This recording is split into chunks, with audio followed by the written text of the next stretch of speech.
Oke, baik teman-teman, kembali lagi bersama saya Kak Darwana. Di video kali ini saya akan memperbaiki sebuah speaker dengan merek Nico. Dengan kerusakan mati total, tidak ada lampu indikator yang menyala sama sekali. Nah, bagian apa sih yang bermasalah? Di sini saya akan coba dulu kita tes kerusakannya itu di bagian mana. Nah, kita lihat dulu. Oke, di sini biasanya ada lampu indikator yang menyala biru. Nah, ini udah keadaan on juga di switchnya, tapi tidak ada menyala. Oke, di sini kebetulan sudah saya lepas baut-bautnya. Di bagian belakangnya itu ada beberapa baut yang perlu kalian lepas. Kemudian di sini dia ada beberapa modul. Ini udah jadi satu, ada amplifier, ada power supply-nya, speaker, dan ada tune control-nya sudah ada tertanam di satu PCB-nya. Oke, baik, kita fokus dulu ke bagian PCB di bagian ini yang ada trafonya. Di sini dia ada 3 dioda. Ini biasanya untuk tegangan CT dan ada juga tegangan 0. Dia tanpa CT. Nah, di sini kita perlu mengecek di bagian ini. Kapasitor elko yang 400 volt. Biasanya ada tegangan di sana 300 volt di rangkaian primer. Ini nggak boleh dipegang ya, rangkaian primernya yang ada kapasitor elko yang gede ini. Ini jika ke strum lumayan, bukan lumayan lagi, bahaya banget. Oke, di sini ada tegangan 311. Itu menandakan bagian primernya itu aktif.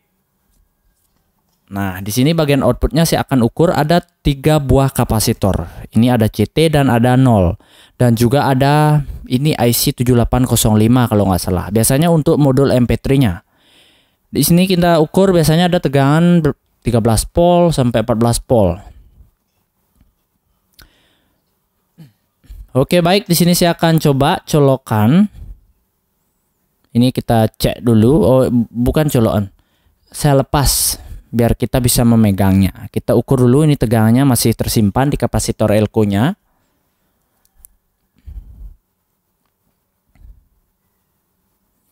Oke, sudah aman. Ini baru boleh dipegang. Nah, ini ada MOSFET. MOSFET ini kita coba ukur. Biasanya di MOSFET ini ada driver untuk IC ini. Itu menjadi satu biasanya. Jika MOSFET ini tidak ada masalah, berarti ini yang problem. Kebetulan saya nggak punya IC-nya. Mungkin saya akan modifikasi menggunakan sistem gacun agar lebih simpel. Ganti aja bagian ini, IC kecil ini. Ini pasti udah oke, pasti bisa nyala. Tapi kebetulan saya nggak punya, belum lagi beli online, nunggu lama. Mungkin nanti aja saya akan update. Di sini dia masih nyimpen beberapa, dia kayak ngesot. Ini bukan ngesot. Oke, aman. Di sini dia nggak ada problem, udah fix yang ini rusak. Kenapa bisa tahu? Ya, karena ini pembangkit untuk MOSFET-nya. Kalau ini nggak ada ya oke, mati. Nah, ini saya akan pakai metode gacun aja. Cara pasangnya itu simple banget. Ini menggunakan 4 kabel. Jadi kita lepas dulu bagian MOSFET-nya.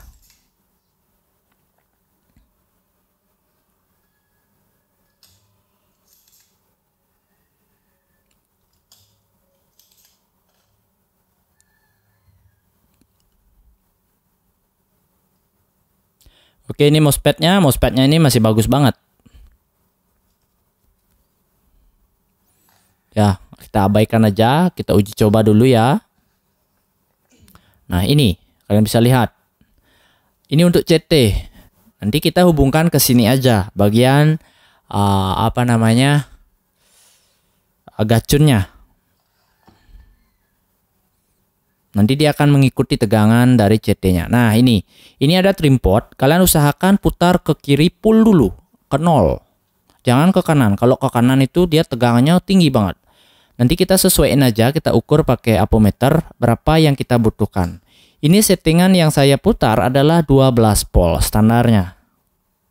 Nah, di sini ada 4 kabel warnanya kuning ini untuk positif dan biru untuk negatif. Jangan sampai terbalik, kita pasang aja di bagian kapasitor elko, bukan yang CT ya, yang non CT kita pasangin di sini. Nah, ini bagian 0 atau min. Kenapa saya bisa tahu bagian negatif?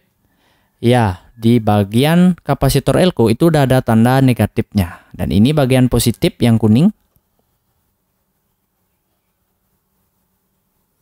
Oke, sudah. Dan kemudian ini untuk tegangan tingginya kita pasang di min kapasitor elko yang tadi kita ukur, yang 300 volt. Jangan sampai terbalik juga ini, nanti meledak, pasti meledak. Oke, sudah. Kemudian lanjut untuk kabel merah itu kita hubungkan atau kita pasang di tengah-tengah kaki MOSFET. Intinya di kaki tengahnya. Nah, ini kaki tengah MOSFET. Dia biasanya menuju ke bagian rapuh switchingnya. Nah, jadi ini. Oke, sudah. Kita colokkan ke listrik PLN. Tapi double check dulu ya, agar nggak ada kesalahan nanti sia-sia. Komponen rusak, gacun rusak, modul rusak, semua rusak. Aduh, pusing lagi. Oke, baik. Di sini jangan dipegang nanti di bagian gacunnya karena berbahaya, itu tegangan tinggi. Kita cek. Nah, udah ada tanda menyala. Ini agak berdecing, tapi nggak masalah sih. Nanti ketika ditaruh di dalam itu nggak akan bersuara. Di sini kita cek. Nah, ini ada lampu indikator yang sudah menyala. Jadi ini udah bisa dipakai. Aman ini. Nah, ini untuk Bluetooth udah bisa. Kita coba play musik ya. Apakah ada suara nanti? Saya akan putar dulu. Nah, ini karena saya pakai bass saja, nggak dibawa untuk speaker Twitternya. Oke, udah nyala. Kalau kalian mau mengganti bagian driver MOSFET-nya bisa aja. Tapi kebetulan saya nggak punya, ya oke. Kita coba ukur ya tegangan output dari gacun ini. Apakah dia stabil atau tidak? Seharusnya sih stabil aja.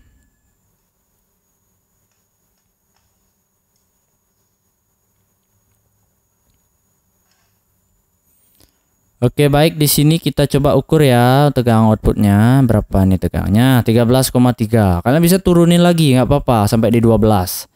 Ini 15. Jadi dia mengikuti untuk modul 15 volt ini, dia untuk amplifiernya. Sedangkan yang 12 volt itu biasanya untuk modul USB, flash disk, radio, dan lain-lain. Nah, jadi seperti ini. Nanti kalian bisa putar aja, bisa ke kiri dan ke kanan. Jika kalian memiliki yang lebih gede, speakernya membutuhkan 24 volt atau lebih kecil, itu bisa diputar dan dikecilkan. Nah, di sini sudah menyala. Jadi seperti inilah cara cepatnya. Oke, sekian dari BA Teknik. Jangan lupa like, comment, share di media sosial kalian, dan jangan lupa subscribe channel YouTube BA Teknik. Thank you. Kalian bisa terapkan di semua speaker sama seperti ini, nggak apa-apa. Atau kalian bisa ganti bagian driver MOSFET-nya, itu akan menyala seperti aslinya. Oke, thank you.